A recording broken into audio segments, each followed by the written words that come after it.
Coucou tout le monde, j'espère que vous allez bien. On se retrouve pour une nouvelle vidéo. J'ai plein de photos et de documents à partager avec vous. Alors c'est parti pour créer mes souvenirs.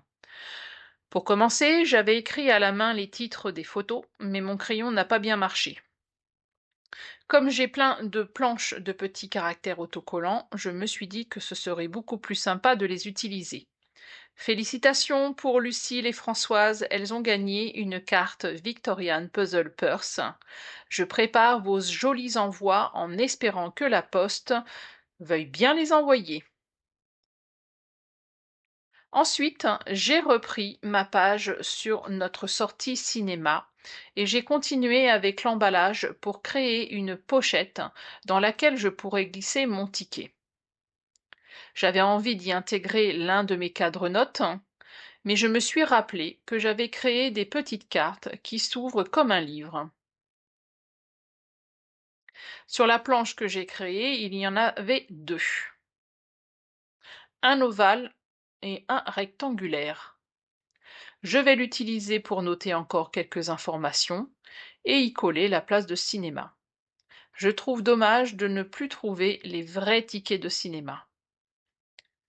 Ces petites cartes sont entièrement dessinées et décorées par moi-même. Je n'ai utilisé aucun logiciel. Ce sont de vrais dessins que vous pouvez ensuite télécharger sur ma boutique. J'ai aussi ajouté des papillons et des stickers. D'ailleurs, je le fais toujours à la fin de l'année pour revoir ce que j'ai créé.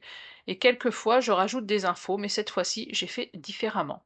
J'ai également collé un cadre que j'ai imprimé sur un format A3 29,7 par 42 cm pour tester mes créations et trouver d'autres façons de les utiliser. Ils rendent bien, mais je préfère leur format initial imprimé sur une feuille A4. Il est parfait pour décorer cette page que je considère terminée, peut-être.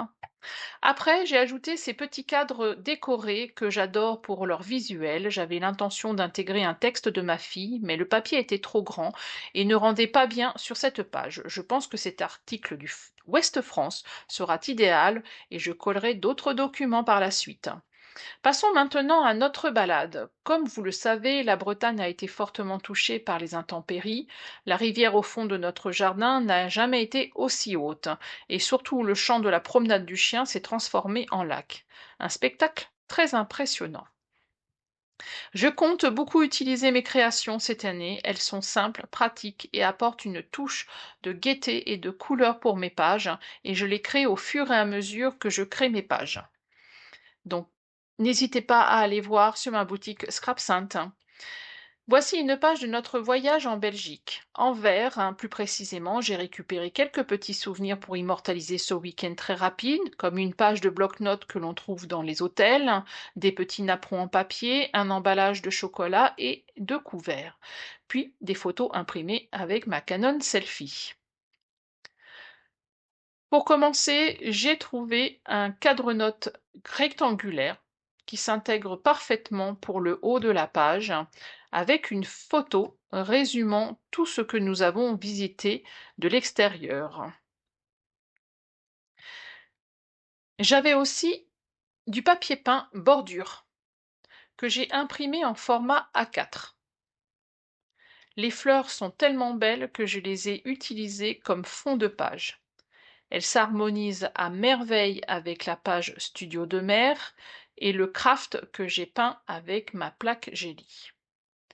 Je vous ai laissé le découpage en vitesse normale pour que vous puissiez voir ce que j'ai gardé. Et j'ai gardé surtout les fleurs et quelques feuilles.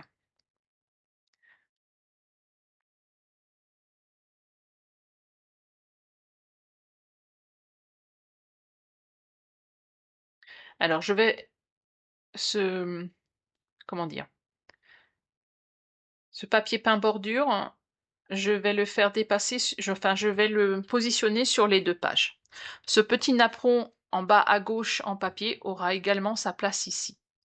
J'ai aussi imprimé pas mal de photos avec ma Canon Selfie. Pour le format 10-15, je limite à 8 photos maximum, car j'ai testé 20 pour un format 10-15. Je trouve qu'il y a de trop petites photos, et donc on voit pas trop les souvenirs, on voit pas trop les balades que l'on a fait. Je me suis amusée aussi à découper certaines photos dans le sens de la hauteur. Je trouve que c'est plus sympa et je veux les intégrer dans l'emballage découvert.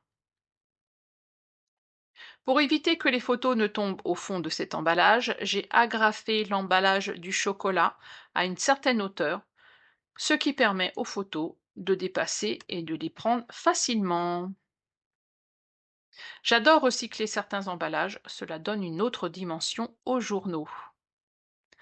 J'ai aussi ajouté une petite décoration faite main à l'intérieur du napperon en papier.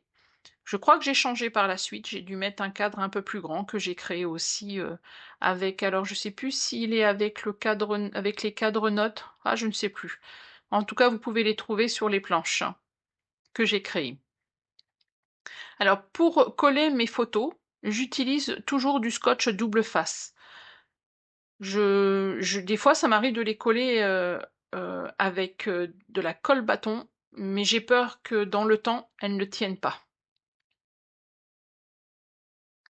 Ce cadre destiné aux photos Instax, que j'ai créé aux dimensions de ces petites photos, peut aussi être utilisé d'une autre manière. J'ai découpé une photo qui s'accordait bien avec le cadre et j'ai laissé un espace en bas pour y écrire un petit mot. Je reprends l'emballage découvert et je le transforme comme un volet fixé avec du masking tape. Cela cache en plus. Je vais cacher les agrafes à l'arrière et cela me permettra aussi de créer un fond pour une photo. C'est vrai que vous pouvez utiliser du masking tape comme arrière-plan pour une photo. En plus, il y a de très très beaux masking tape qui peut décorer les fonds l'arrière-plan de votre photo. Le cadre-notes que j'ai prévu pour écrire un mot sera finalement utilisé pour coller une photo de notre arrivée en Belgique, que j'ai retrouvé dans un coin et redécoupé.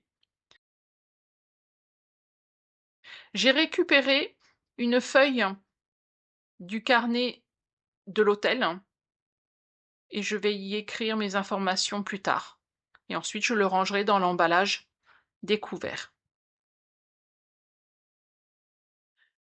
Avant de conclure cette vidéo, je voulais vous montrer une autre façon d'imprimer mes illustrations. Je me suis amusée à les imprimer sur du papier scrap coupé au format 21-29-7 cm ou A4 dans un style vieilli. Et je les ai aussi imprimés sur une feuille transparente spécialement conçue pour l'impression. Vous savez, c'est les feuilles transparentes. Il y a un côté lisse et un côté rugueux. Le côté rugueux permet l'impression. Et c'est ce qu'on utilisait quand quand je faisais des réunions. Je mettais tout sur ces transparents et ensuite on utilisait un rétroprojecteur pour mettre en plus grand, ces pages.